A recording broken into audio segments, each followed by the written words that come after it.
A startling new revelation claims that the Biden-Harris administration has lost track of over 320,000 migrants under the age of 18 who crossed the border without their parents.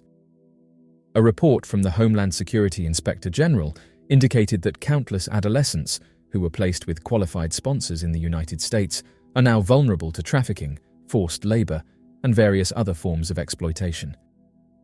As of May 2024, there were 291,000 migrant adolescents who entered the United States as unaccompanied individuals, released without a scheduled immigration court appearance, rendering their locations untraceable.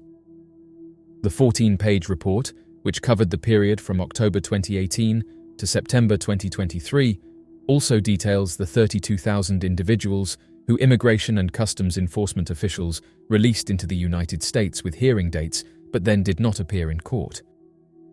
A federal whistleblower asserted that she believes numerous vulnerable adolescents may already be under the control of criminals and traffickers. Tara Rodas thought she would be doing good work when she was hired as a federal government employee in 2021 to assist the Department of Health and Human Services with an influx of migrant individuals. She expressed her astonishment at realizing she was entrusting the adolescents to traffickers, members of transnational criminal organizations, and nefarious individuals. When young individuals migrate illegally across the border and are detained by border authorities, they are sent to Health and Human Services, which facilitates their connection with a sponsor in the United States. The sponsor need not be a family member and is not obligated to meet with the Health and Human Services personnel in person throughout the vetting process. The verification process is generally conducted over telephone, stated Rodas. At the outset of the Biden administration, they eliminated all vetting from the process. Rodas informed a House panel about a case involving a 16-year-old migrant girl whose sponsor asserted he was her older brother. She said that he was engaging in inappropriate physical contact with her and stated that it was evident the girl's sponsor was not her brother, observing that she appeared under the influence and as though she was for sale. Certain non-family sponsors have been identified as sponsoring several adolescents released by the Health and Human Services, which Rodas characterized as a red flag. The change in the vetting process was largely in response to the surging number of unaccompanied minors arriving at the US-Mexico border, a situation that had become increasingly difficult for border and immigration agencies to handle. As the Biden administration assumed office, one of its immediate challenges was managing a humanitarian crisis involving thousands of adolescents, many of whom had fled violence, poverty, and instability in Central American countries. The administration sought to expedite the placement of these minors with sponsors, often family members already residing in the US, to reduce overcrowding in border facilities and decrease the time minors spent in detention. However, in this haste to clear backlogs and relieve detention facilities, essential vetting measures designed to protect these adolescents were reportedly reduced or removed altogether, meaning that their whereabouts is currently unknown. Historically, when unaccompanied individuals crossed into the US, they were first processed by Customs and Border Protection and then transferred to the Health and Human Services Office of Refugee Resettlement. They would then be tasked with placing these individuals with vetted sponsors or, when no relatives are available, in foster care. Vetting measures for sponsors previously included background checks, in-person interviews, and follow-ups to ensure the adolescents' safety and well-being in their new environment. These procedures were in place to ensure that adolescents were not placed with individuals who might exploit them or subject them to unsafe living conditions.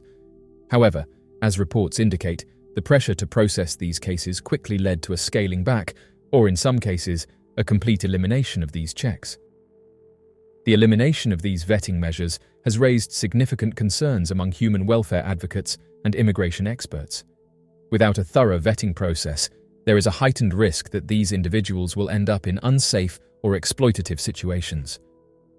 Cases have already surfaced in which adolescents placed with sponsors experienced abuse, neglect, or abandonment due to inadequate background checks.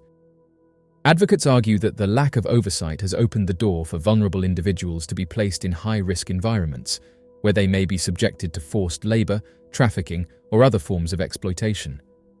Without the assurance of a stable and supportive home, many of these young immigrants face significant challenges in adjusting to life in the US, including access to education, healthcare, and emotional support. Critics of the policy change argue that it compromises not only the safety of the adolescents, but also the integrity of the immigration system. By removing crucial vetting steps, the government risks undermining public trust and endangering the very individuals it aims to protect. The decision to eliminate vetting procedures has been seen by some as prioritizing expedience over ethics, raising questions about the administration's commitment to human welfare. For a country that positions itself as a safe haven for those fleeing harm, failing to protect adolescent immigrants contradicts fundamental values of justice and human rights. Ensuring safe placements should be a non-negotiable aspect of the process, regardless of logistical challenges.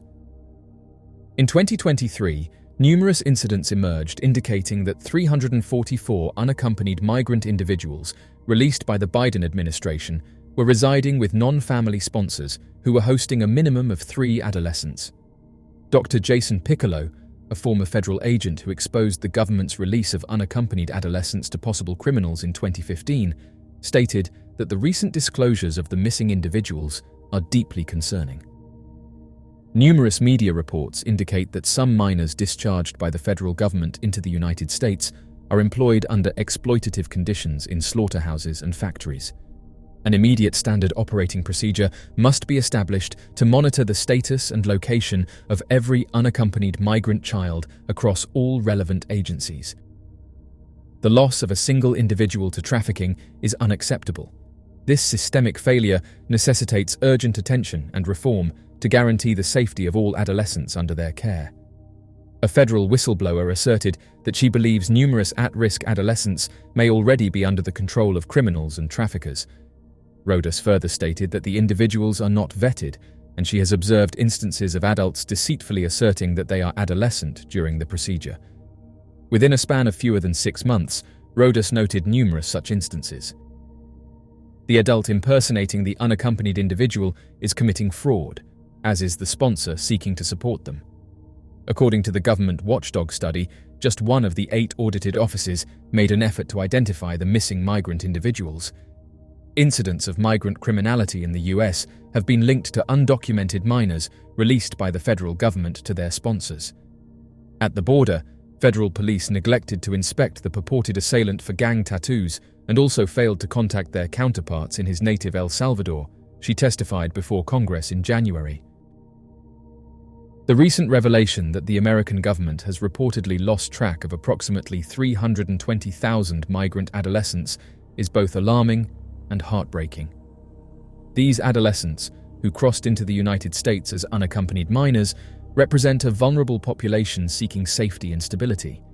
The US has long been considered a beacon of hope for people fleeing violence, persecution, or economic hardship. Yet the inability to properly monitor and protect these adolescents raises serious ethical, administrative, and humanitarian concerns. This crisis highlights systemic issues within immigration and child welfare processes and underscores the need for reform in how the country handles the influx of unaccompanied minors. The issue stems in part from a lack of coordination between various agencies responsible for processing and caring for these adolescents.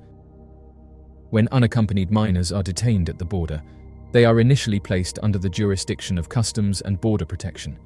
From there, they are transferred to the Office of Refugee Resettlement, which falls under the Department of Health and Human Services.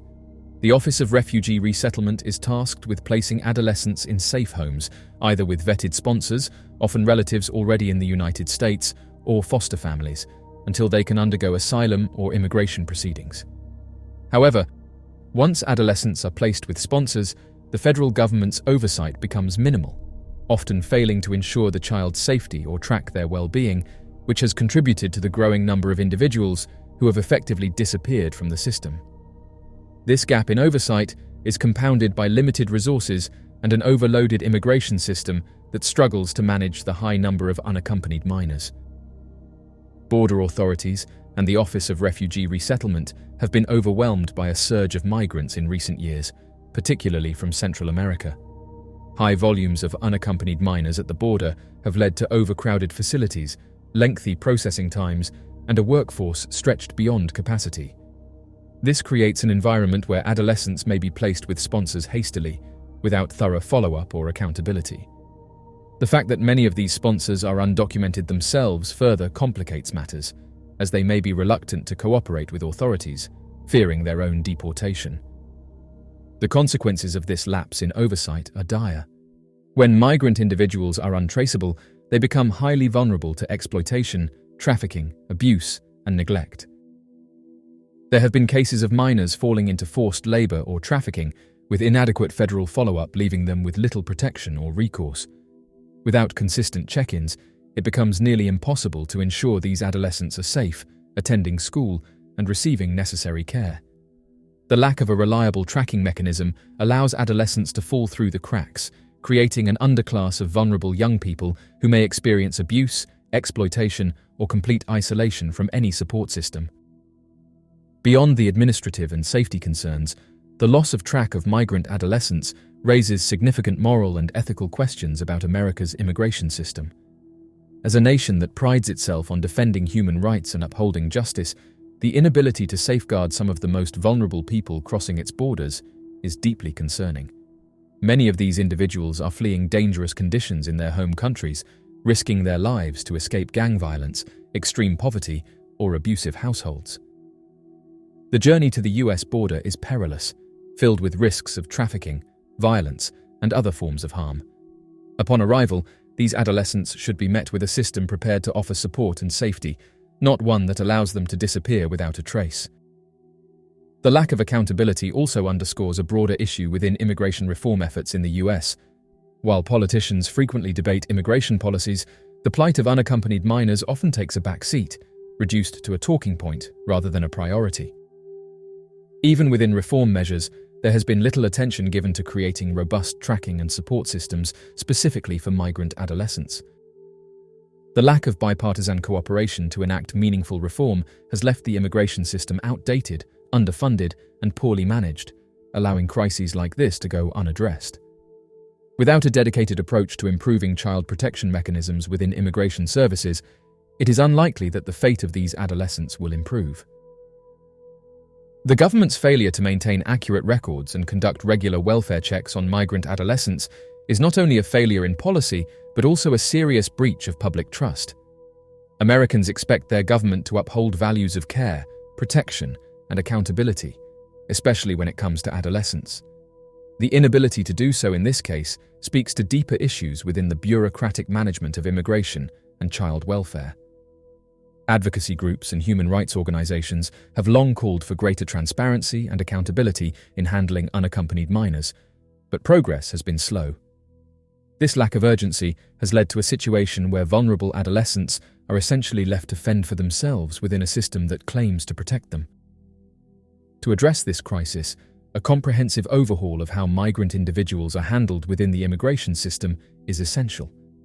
First, there must be an improvement in the tracking systems used by federal agencies to monitor these adolescents, with mandatory check-ins and a streamlined process to track their location and well-being. Investment in technology that allows for real-time updates and a cohesive database shared across agencies could reduce the number of adolescents lost within the system. Additionally, there should be increased funding and resources dedicated to the Office of Refugee Resettlement, allowing it to hire more caseworkers and ensure smaller caseloads, enabling staff to provide consistent, individualized care and follow-up. Furthermore, policy reform should prioritize the safety of these adolescents, mandating that sponsors meet stricter criteria and receive regular welfare checks. A partnership with local organizations, non-profits, and legal advocates could provide additional layers of oversight, creating a support network that extends beyond government agencies. This support would help ensure adolescents receive the protection, education, and healthcare they need, reducing the likelihood of them being lost in the system. Ultimately, the loss of 320,000 migrant adolescents within the American immigration system represents a humanitarian crisis that demands immediate action. It is a stark reminder of the country's responsibility to protect all adolescents within its borders, regardless of their citizenship or immigration status. Reforming the system to provide better tracking, care, and follow-up for unaccompanied minors is essential, not only to prevent future disappearances, but also to uphold the values of justice, safety, and compassion. If America is to live up to its ideals, it must ensure that these individuals are no longer invisible, but instead are given the safety and opportunities they so desperately seek. The decision to eliminate vetting procedures for unaccompanied minors entering the United States has sparked a wave of frustration and outrage across social media. Thousands of people have taken to platforms like Twitter, Facebook, and Instagram to voice their concerns, stating that the government has fundamentally failed these vulnerable individuals. They argue that this lack of oversight compromises the safety of young immigrants and directly contradicts the values of protection, care, and opportunity that the US has long promised to those seeking refuge. With the welfare of thousands of adolescents at stake, the public outcry has been swift and intense, demanding accountability and a rapid overhaul of the current system to prioritize the safety of these minors. Critics on social media have expressed a collective sense of disappointment, arguing that this lapse in oversight demonstrates a lack of preparedness and empathy. Many commenters emphasize that the government's duty should first and foremost be to protect young people from harm, especially those who have already endured traumatic experiences on their journeys to the US. Social media posts and threads are filled with sentiments ranging from sorrow to anger, with countless individuals stating that the government has abdicated its moral responsibility. As one popular tweet put it, these individuals fled one nightmare only to face another within the system that was supposed to help them. The US has failed them. The frustration goes beyond simple expressions of disappointment.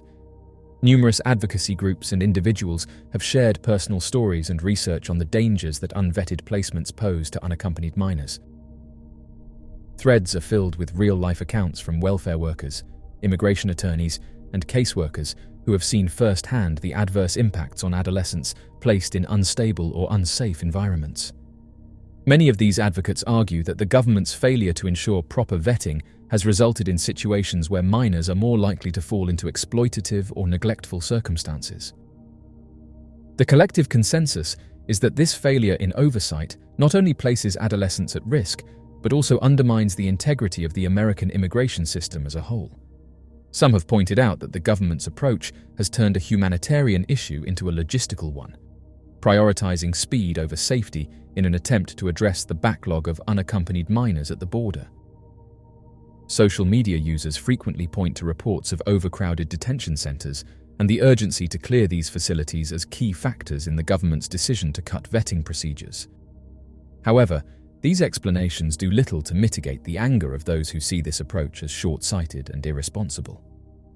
Amid the outcry, several public figures, politicians, and adolescent advocacy groups have joined the discussion, amplifying the concerns voiced by ordinary citizens.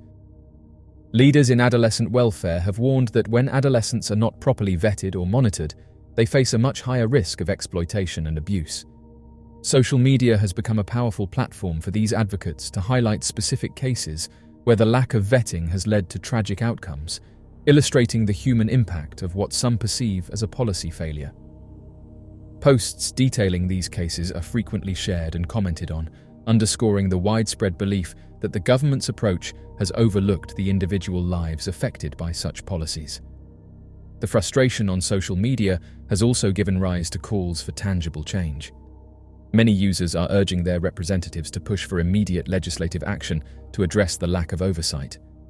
Advocacy groups have launched petitions demanding that the government reinstate thorough background checks, require regular follow-ups, and improve the resources available to the Office of Refugee Resettlement to ensure that each placement is conducted responsibly.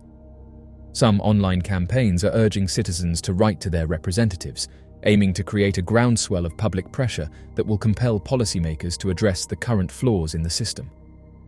Amid these discussions, comparisons are frequently drawn to other countries' approaches to managing unaccompanied minors, with some users arguing that the US should look to examples set by nations that prioritize adolescent welfare in their immigration policies.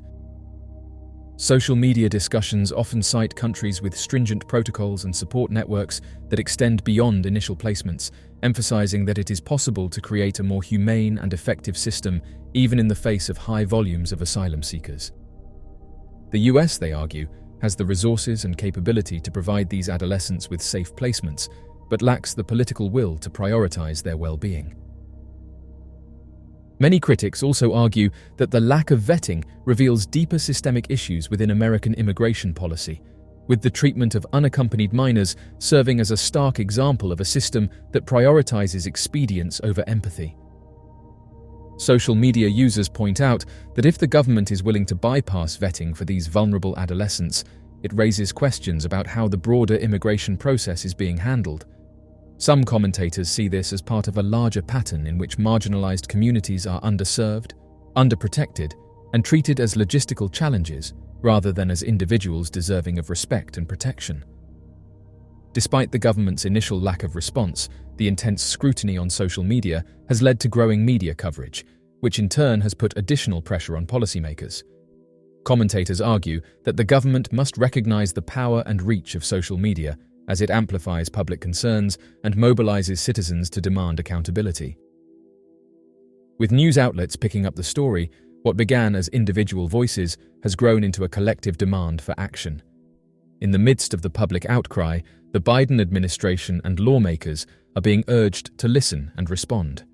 Many are calling for a reintroduction of comprehensive vetting protocols, mandatory check-ins, and an increase in funding to the Office of Refugee Resettlement to ensure each individual's placement is safe and supportive. Social media has become a space where individuals, advocates, and adolescent welfare professionals can unite to make their voices heard, pushing the government to create a system that not only manages these adolescents, but genuinely protects them.